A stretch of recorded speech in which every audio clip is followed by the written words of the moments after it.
নমস্কার বন্ধুরা, সুমাস ফ্যামিলি কিচেনে আপনাদের সবাইকে স্বাগত।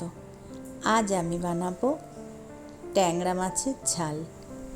প্রচণ্ড গরমে মোটামুটি আমাদের সবারই খেতে ইচ্ছে করে না, তার মধ্যে তবু খেতে তো হবেই। সেই জন্য আমি আজকে এটা একটু ট্রাই করছি, দেখুন আপনাদের ভালো লাগছে কি না। এর জন্য আমি ট্যাংরা মাছ ভেজে নিয়েছি নুন হলুদ মাখিয়ে। এবার ওই তেলটার মধ্যেই, মাছ ভাজার তেলের মধ্যেই আমি দিয়ে দিলাম কালো জিরে আর শুকনো লঙ্কা ফোড়ন। একদম সিম্পল একটা রান্না, কিন্তু সত্যি সত্যিই খেতে খুব টেস্টি লাগে।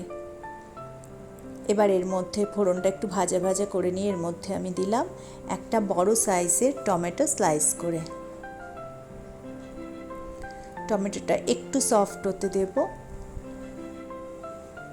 একটা রিকোয়েস্ট করি, যারা নতুন সাবস্ক্রাইব করেননি, যারা দেখছেন আমার চ্যানেলটা, যদি আমার রান্না আপনাদের ভালো লাগে প্লিজ একটু চ্যানেলটা সাবস্ক্রাইব করবেন আর একটু লাইক শেয়ার করবেন। নতুন চ্যানেল তো, এগুলো একটু মোটিভেট করে কাজগুলো ভালো করে করার জন্য।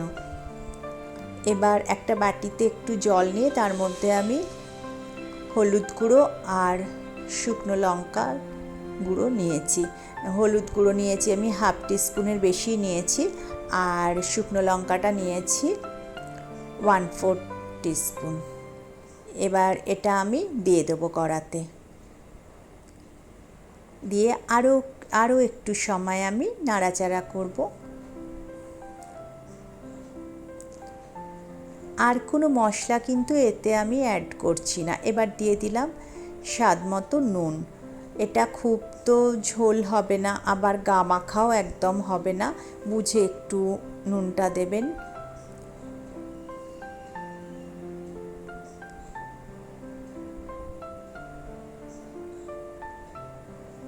মোটামুটি টমেটোটা একদমই সফট হয়ে গেছে।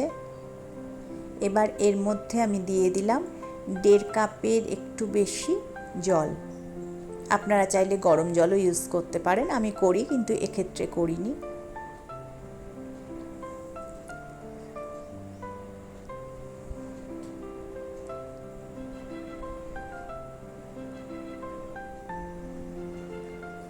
দিয়ে দিলাম 4টে চেরা কাঁচা লঙ্কা। আর কিন্তু কোনো মশলাই আমি এটাতে দিচ্ছি না। এবার আমি, যেহেতু ঝোলটা ফুটে উঠেছে, এবার এর মধ্যে আমি মাছগুলো ছেড়ে দেবো। অ্যাকচুয়ালি এখন দেখবেন বড়দেরও ইচ্ছে করে না, কিন্তু বিশেষ করে বাচ্চাদের মাছ খাওয়ানোটা খুব ডিফিকাল্ট একটা ব্যাপার হয়। সেই জন্য একটু এদিক ওদিক করে দিলে আমার মনে হয় ওরা খেয়ে নেয়। মাছগুলো ছেড়ে মোটামুটি 2 থেকে 3 মিনিট আমি ফোটাবো। ব্যাস রেডি। নামানোর আগে 1 চামচ সরষের তেল আমি ওপরে ছড়িয়ে দিলাম। রেডি আমাদের ট্যাংরা মাছের ঝাল। অবশ্যই বানাবেন আর আমাকে কমেন্টে জানাবেন কেমন লাগলো। আজ তাহলে এই পর্যন্ত, দেখা হবে নেক্সট ভিডিওতে নতুন কোনো রান্না নিয়ে। ততদিন ভালো থাকবেন, সুস্থ থাকবেন আর নিজের যত্নে রাখবেন নিজেকে।